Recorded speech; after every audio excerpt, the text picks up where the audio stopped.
Salut tout le monde, je vous présente l'objet du mercredi et on commence tout de suite. Ouais, pour une fois, je commence direct. On est comme ça. Je cale juste 2 minutes l'objet.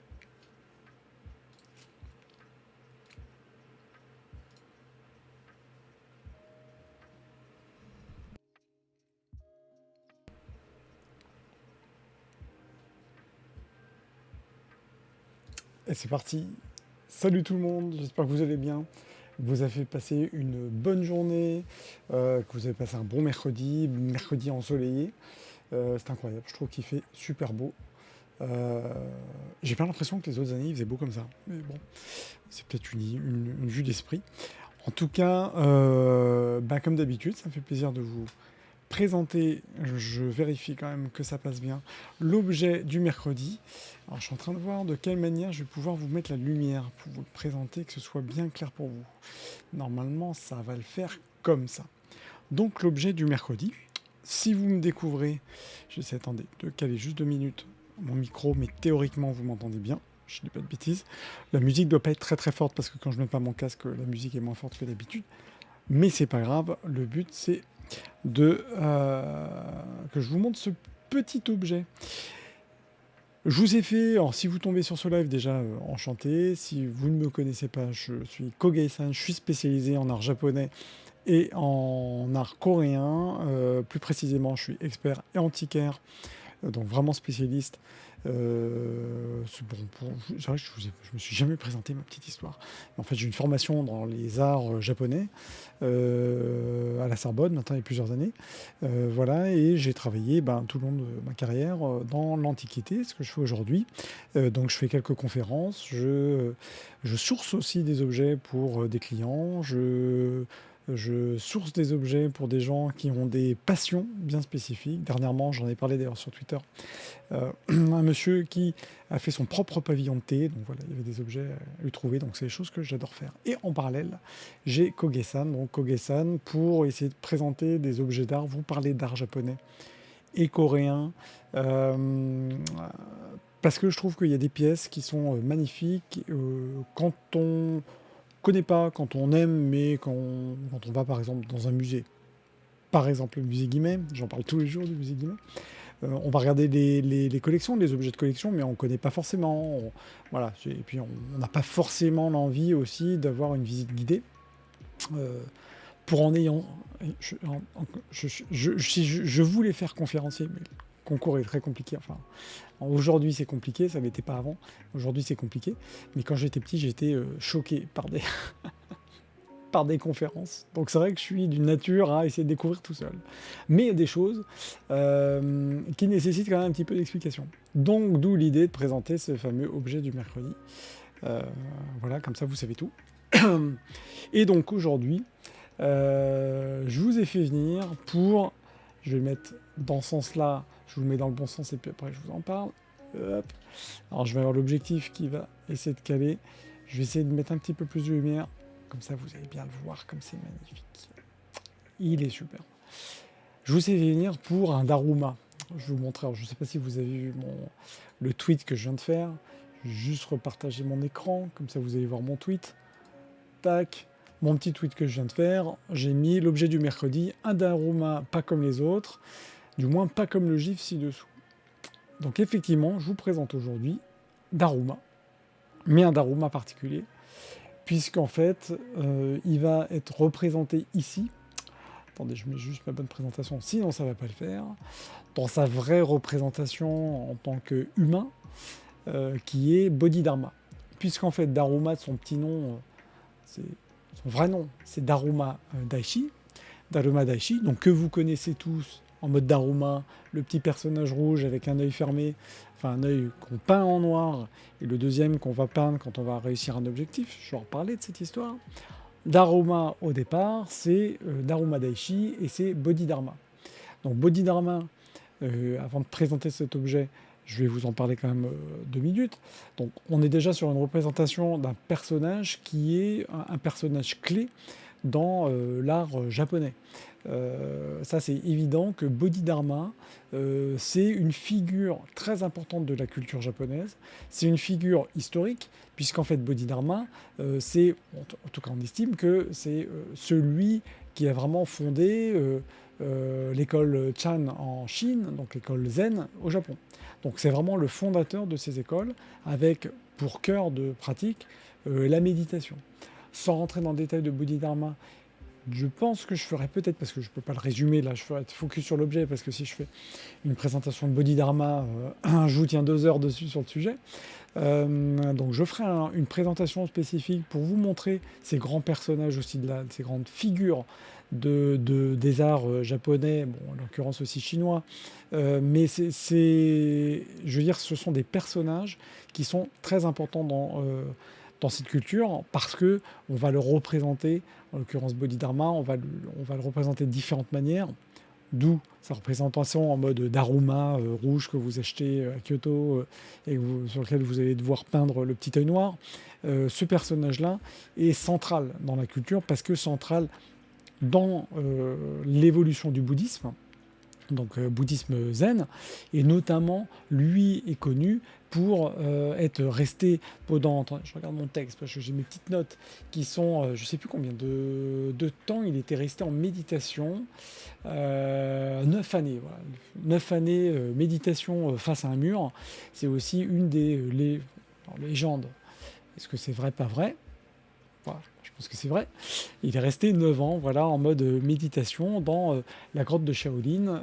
Ça, c'est vraiment l'histoire de Bodhidharma, mais je rentrerai un petit peu plus dans le détail, voilà, sur cette figure clé qu'on va retrouver dans différentes pratiques, pardon, artistiques, y compris la littérature, les poèmes, etc. Bref, c'est pour ça qu'il faut faire un focus vraiment sur Bodhidharma, parce que c'est quelqu'un, voilà, central. Là, c'était vraiment le topo intro pour vous expliquer qui est Daruma et pourquoi Daruma, ici, il est représenté pas en mode petit personnage rouge avec un œil fermé, enfin un œil noir. C'est que dans l'art japonais, Daruma est représenté, on va dire que dans la culture populaire. Je vais essayer de faire un schéma comme ça. La culture populaire, vraiment fin 19e, 20e, on a la fameuse représentation du Daruma que vous connaissez tous. Mais dans les périodes plus anciennes, donc je remonte à Meiji, Edo évidemment avant, on est sur la représentation de Bodhidharma. Donc on est sur la représentation de Daruma, puisque son vrai nom c'est Daruma Daishi ou Bodhidharma, cette figure emblématique, mais d'un point de vue artistique, on est vraiment sur une représentation figurative de ce personnage. Donc ici, je vous présente un truc qui est hyper intéressant, parce que franchement, c'est rare de trouver de cette manière-là. Bodhidharma va être représenté, ou Dharma, va être représenté donc à la période Meiji. Je vous présente ici, donc vous allez voir une épingle. Putain, je vais peut-être la mettre comme ça. Une épingle, puisque là, si j'enlève le petit bout, c'est comme un pins. Hop, je vais essayer de le faire, mais j'ai peur que ça zoome sur mes doigts. Hop. Si j'enlève cette partie-là, vous allez pouvoir la piquer dans votre veste, votre vêtement, etc. Je ne sais pas si vous me voyez là sur la petite caméra. Voilà, bon, je ne vais pas piquer mon t-shirt, mais vous le piquez dans votre chemise et puis ça tient. Voilà, par exemple. Voilà, après, vous pouvez le piquer où vous voulez, à côté d'une cravate, etc. Mais c'est vraiment un objet, là, on est sur un objet qui est un objet décoratif, de mode, fashion, sur lequel, en fait, on a fixé cette pièce-là. Cette pièce qui est ici. Donc qui est cette pièce dans laquelle il y a le Daruma. Mais donc l'objet, ici on est vraiment sur une épingle qui va se fixer sur les vêtements. Cet objet, je vous le retourne avant de vous montrer vraiment, de parler un peu plus de cet objet, c'est qu'il a été monté, donc c'est un objet de Meiji, donc vraiment 19e. Je rappelle, Meiji, grande période, l'empereur Meiji, après Edo, période de paix. Ça aussi, je ferai un topo, sans peut-être trop rentrer dans le détail, mais au moins sur les grandes périodes de l'histoire japonaise, les grands faits marquants de cette histoire japonaise, et peut-être aussi les éléments de culture par rapport à ça. Vraiment quelque chose de très macro sans rentrer dans le détail, mais pour bien comprendre que Meiji, on est vraiment sur l'époque du dandy. On est sur le Japon post-Edo, le Japon moderne, on est vraiment le Meiji qui aussi a fait rêver évidemment tout l'Occident avec le fameux mouvement du japonisme. Ici, donc, on est sur une pièce qui a été montée pour pouvoir être tenue sur cette petite épingle que vous allez être capable d'accrocher à votre vêtement. Et je commence à avoir un chat dans la gorge, ça va pas le faire. Excusez-moi. Et donc là, on a qui? On a, je contrôle en même temps sur mon écran, on a notre fameux Daruma, ou Bodhidharma, qui est représenté donc assis, on voit ses genoux, on monte, assis, avec ses yeux. Pour moi, il est en posture de méditation. On le voit notamment parce qu'on reconnaît avec ses... on voit ses côtes, hein. Si on se dit qu'il est resté quand même 9 ans en mode méditation, bon bah forcément, il y a une représentation du personnage qui va avec. Ça aussi, j'en parlerai quand je parlerai spécifiquement de Bodhidharma. Mais on est vraiment dans une figure A7 qui, hors du temps, qui est pour moi hors du temps. C'est quelqu'un, enfin hors du temps dans le sens où il est là, mais en même temps il est connecté à autre chose, univers. Et plus encore. Il est vraiment connecté à lui-même, connecté à ce qui l'entoure, il est vraiment en mode méditatif. Je trouve en tout cas que cette représentation, alors, je ne vous ai pas montré, je sors toujours mon petit mètre pour vous donner une idée de la taille de l'objet. Vous allez voir, tac, faudrait que je prenne un mètre, peut-être changer mon mètre, ça serait plus clair pour vous. Je vais commencer à 2, c'est pareil. Tac, 2, ça fait donc allez, 2 cm. Quoi. Ouais, la pièce fait 2 cm. Donc c'est une toute petite pièce qui s'accroche sur une veste. Ce qui est intéressant dans cette pièce-là, donc cette épingle, donc déjà l'objet en lui-même est rare. C'est-à-dire que c'est très rare de retrouver des épingles aujourd'hui sur le marché en tant qu'objet et antiquité, à proprement parler. C'est rare de retrouver des objets qui étaient portés parce que ce sont des objets, hormis pochette, enfin tout l'attirail pour le fumeur, pochette à tabac, etc. Ça, ce sont des choses qu'on retrouve. Évidemment, les INRO, les boîtes, ça je vous en parlerai aussi, pour ranger divers objets, ça se retrouve. Par contre, tout ce qui est épingle, des choses comme c'est des choses qu'on voit très rarement. Pareil, tout ce qui est les épingles à cheveux, kanzashi, sont des choses qu'on trouve peu parce que c'était des choses qui étaient tout le temps portées, qui s'abîment avec le temps. Bref, il n'y en a pas énormément. Si là, je parle plutôt d'un point de vue marché, donc là plutôt expertise, il n'y en a pas beaucoup sur le marché. Ça se trouve difficilement, ou du moins ça se trouve difficilement en très bon état. Donc là, sur ce genre de pièce, qui est assez intéressant, donc la représentation, donc Bodhidharma Daruma, avec ce qui est intéressant ici, c'est qu'il a été sculpté, il est en... J'évite de vous donner tous les termes techniques, sinon je pense que je vais en noyer plus d'un. Le terme technique générique de la ciselure en japonais, c'est ce qu'on appelle le zogan, Z-O-G-A-N, zogan.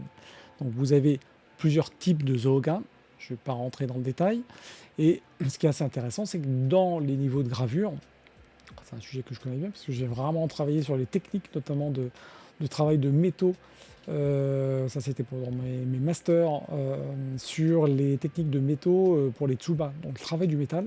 Donc là, on a vraiment plusieurs techniques, sans trop rentrer dans le détail, juste pour vous dire qu'il y a des techniques qui permettent, par exemple, d'avoir une surface plane. Donc on va plutôt creuser pour faire un motif.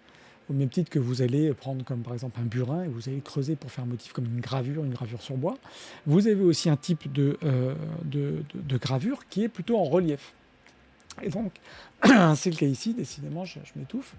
Le problème, c'est que l'appareil va faire la netteté, ça va être un petit peu compliqué. Bon, je pense que vous arrivez à voir un peu, voilà, tac, je ne bouge plus. Vous voyez que là, c'est un peu, alors il va faire la netteté sur, évidemment, sinon il faudra peut-être que je le passe en manuel, on va essayer. Je vous promets rien. Est-ce que j'arrive à netter voilà. Clac. Donc là, vous voyez bien la tranche. Pas facile. Hein. Voilà, la tranche où vous voyez que c'est du relief. C'est en relief, vous voyez, par rapport à la surface. Donc ça, c'est clairement, c'est une technique. Je vais me remettre en auto. Parce que sinon, je bouge. Voilà. C'est une technique de ciselure qui permet de donner, moi je trouve, hein, en tout cas c'est mon ressenti à chaque fois que je vois des pièces sculptées, ciselées de cette manière, qui vont donner vie à la pièce. Puisque là, en l'occurrence, de cette surface plane, on a Bodhidharma qui ressort, qui vraiment sort du fond comme si c'était une mini-sculpture. Voilà, donc en termes de travail, en termes de finesse, c'est quelque chose qui est assez impressionnant et qui va se rapprocher de ce travail de ciselure des pièces qu'on a, ce que j'avais présenté déjà semaine dernière, sur les pièces qu'on va appeler les montures de sabre, qui sont donc ces petites pièces qui permettent de décorer un sabre, ça aussi j'en parlerai, qui sont ciselées de la même manière, de différentes manières, etc. Ce qui est intéressant, donc déjà en termes de pièces, là on est vraiment sur quelque chose qui a été très finement ciselé par quelqu'un qui savait vraiment manier le burin. Hein. Je précise aussi que quand vous voyez des objets comme ça, c'est pas un tampon, c'est pas une pièce qui est, on va dire, en métal mou, sur lequel on va tamponner très fort un motif, comme par exemple sur les pièces, hein, les monnaies. Pas du tout, là c'est quelque chose qui a été finement ciselé avec des burins plus ou moins fins pour avoir ce rendu qui est un rendu exceptionnel de profondeur. C'est vrai que même si vous regardez les côtes, je pense que je peux peut-être essayer de zoomer, de vous mettre un peu plus près. L'enjeu c'est juste tac, de mettre la lumière. Voilà, vous voyez les côtes, même les côtes sont en relief.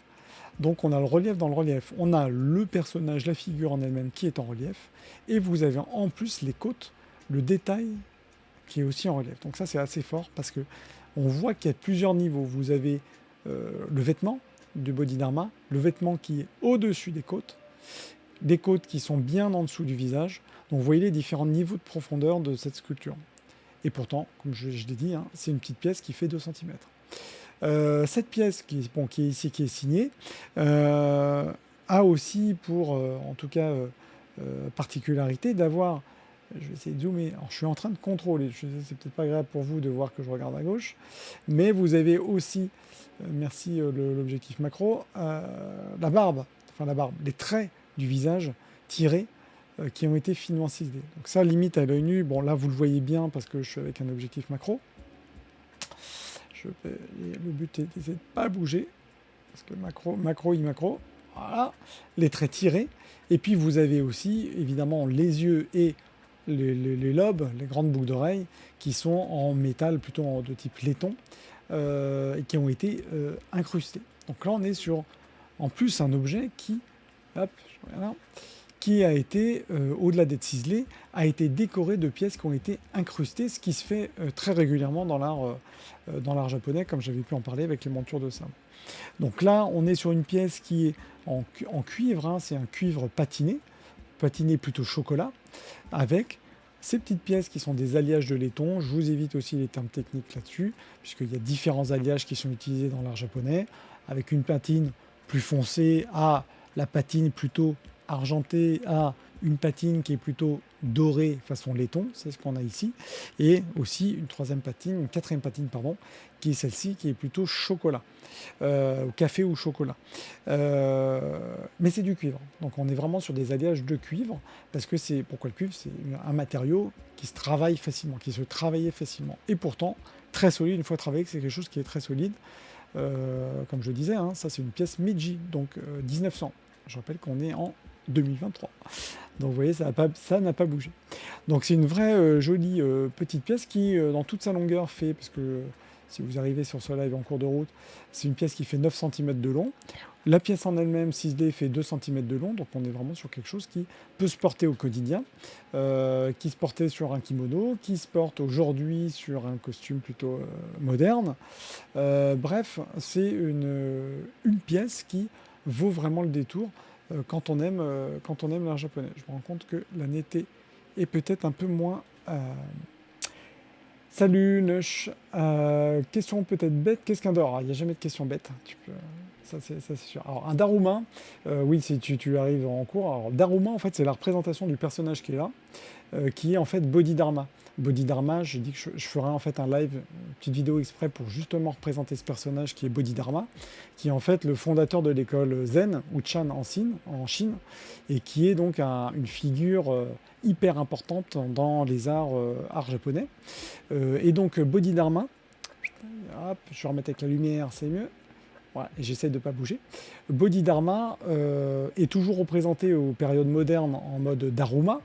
Je pense que tu dois voir, je vais te partager mon écran, là, pour te remontrer la tête du Daruma que tu dois connaître, ou dans sa vraie, enfin dans sa figure humaine, c'est Bodhidharma. Pourquoi? Son autre nom, en fait, c'est aussi Daruma. Daruma, D-A-U-R-U-M-A. Et donc, mais à l'origine, c'est une figure bouddhiste.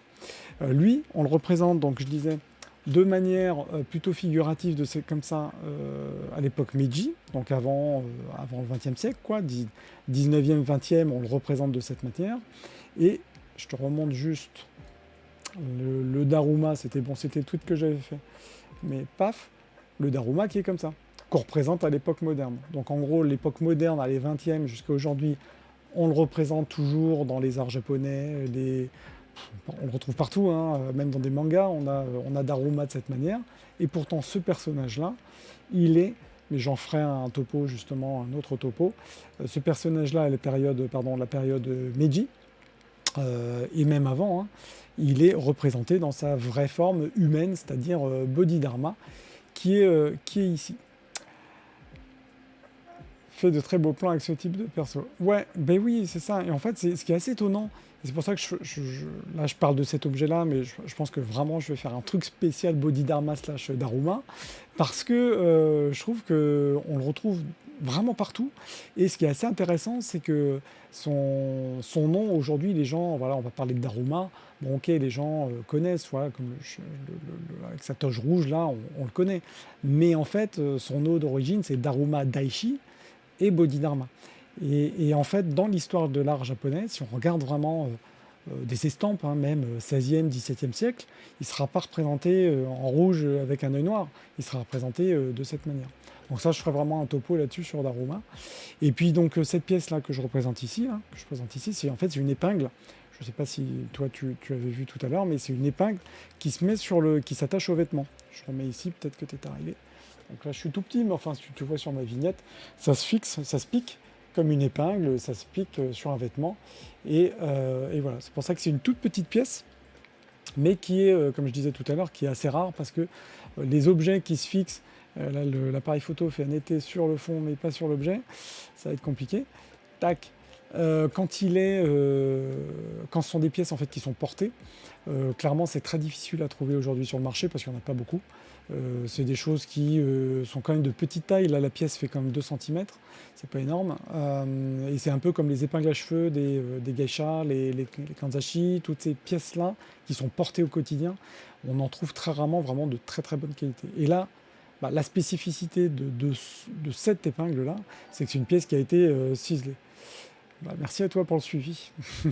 J'espère que ça te plaît. En tout cas, n'hésite pas si tu as des questions. En tout cas, Daruma, voilà, moi je trouve que c'est un personnage qui est hyper intéressant dans l'art japonais. Et puis quand je présente ici une pièce comme ça, parce que c'est 2 cm, on a l'impression vraiment que c'est une pièce qui sort hein, du fond. Je ne sais pas si tu as vu tout à l'heure, mais je disais qu'il était un peu en relief. Alors, voilà.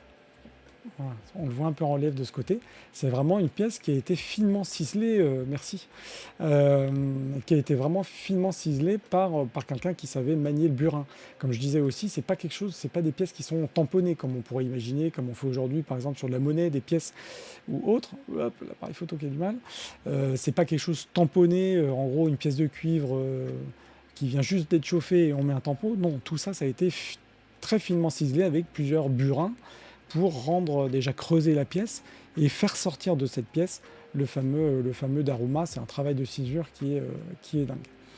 Donc voilà, donc ce genre de pièce, donc là c'est un peu particulier, mais sur le marché, parce que je disais en intro, donc si tu ne me connais pas, donc enchanté. Moi je suis expert et puis antiquaire en art japonais, et voilà, tous les mercredis je présente un objet. Ce sont des objets qui valent pas très très cher, ça c'est un objet qui vaut 140, 150 euros sur le marché aujourd'hui. C'est une petite pièce, mais c'est un très beau travail. Et ça reste encore une fois une pièce qui est exceptionnelle parce que, encore une fois, déjà de par le travail de métal, et puis encore une fois, c'est quelque chose qu'on trouve pas tous les jours. Donc voilà, sur ce genre de pièces, je trouvais que c'était intéressant de présenter Daruma différemment. Et puis sur, encore une fois, un objet qui se porte, et ça, faut l'imaginer porté sur un kimono, et même encore aujourd'hui, hein, on pourrait le porter. Ça passe nickel, et je trouve que ça apporte une petite touche comme ça, d'ancienneté, vintage, même plus que vintage, hein, parce que là on est sur Meiji, donc 19e. Et il a vraiment, je trouve, beaucoup de charme, ce Daruma en pleine méditation. Des particuliers, non. Alors moi, en fait, j'ai beaucoup d'objets que je source, que je trouve au Japon. Donc tout va dépendre. En fait, je fais beaucoup de sourcing d'objets pour des gens qui, comme je disais, par exemple, là j'avais un monsieur qui s'est construit son propre pavillon de thé en France, hein, carrément en bois, les tatamis, la totale, et voilà, qui m'avait demandé des objets spécifiques. Donc ça, moi, je source au Japon. Donc ça va être effectivement soit certains particuliers, soit, bon voilà, on a des marchés d'antiquités où on peut les trouver, puis de temps en temps, on trouve sur des pièces comme ça, tombe sur des pièces qui sont dingues, qui sont, pour moi, très japonaises, quoi. C'est-à-dire que ce qui m'intéresse ici dans les objets, c'est trouver des pièces qui sont vraiment traditionnelles, qui sont peut-être pas des pièces qui valent très cher, mais je trouve que quand on voit ce travail de ciselure aujourd'hui, clairement, même en France, on n'est pas capable de faire des trucs comme ça. Enfin, il y a des artisans qui travaillent le métal, hein, des forgerons qui le font, mais même au Japon, des ciseleurs qui ne faisaient que ça, ou qui travaillaient, c'est-à-dire que le ciseleur qui a fait ça faisait aussi des montures de sabre, tout ce qui était des petits objets décoratifs qu'on trouve sur les montures de sabre. Mais voilà. J'ai une idée, là j'ai un objet où c'est plutôt de trouver de trésors. C'est hyper cool, je trouve, d'avoir l'œil et le savoir sur tout ça.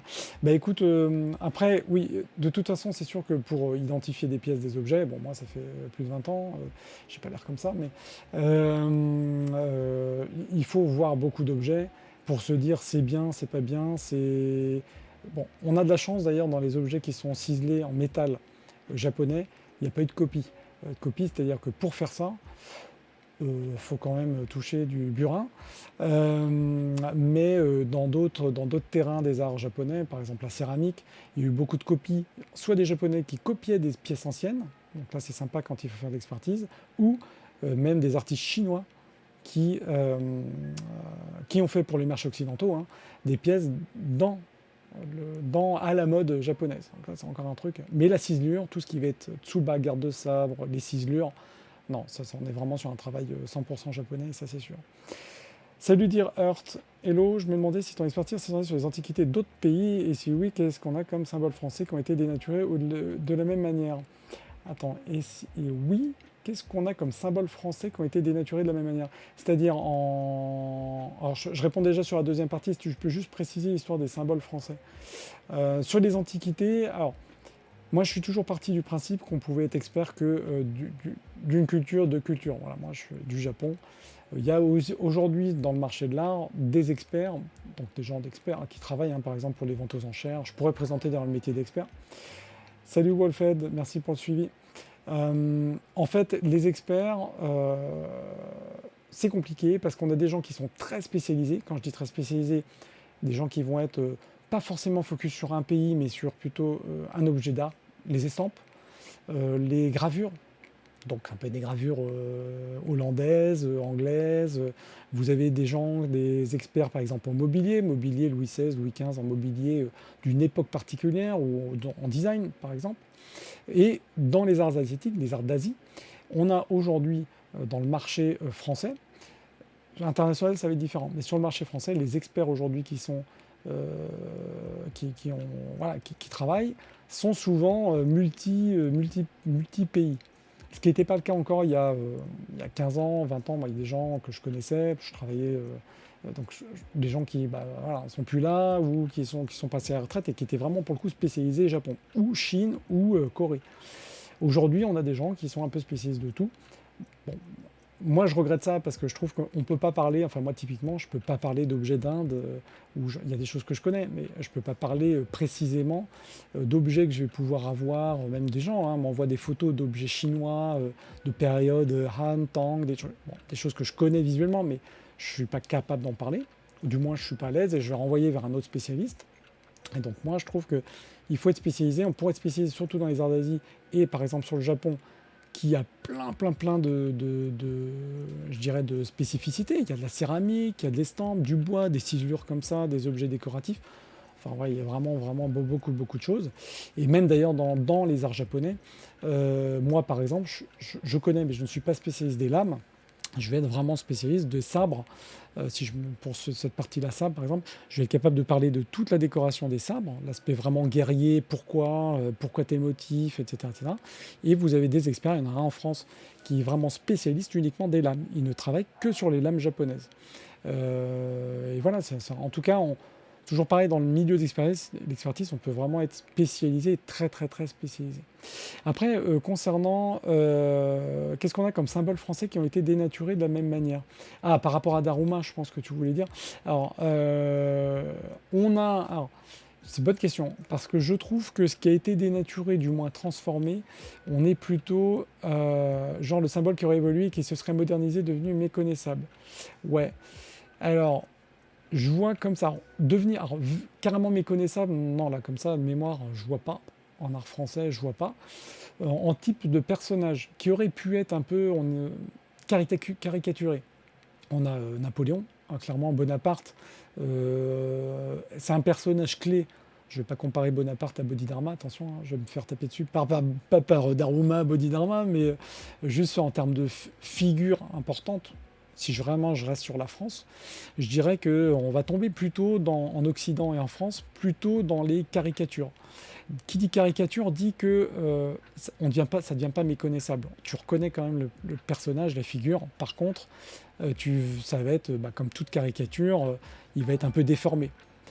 Merci pour le suivi d'erreur. Donc, tu vois, je dirais que c'est plutôt ça.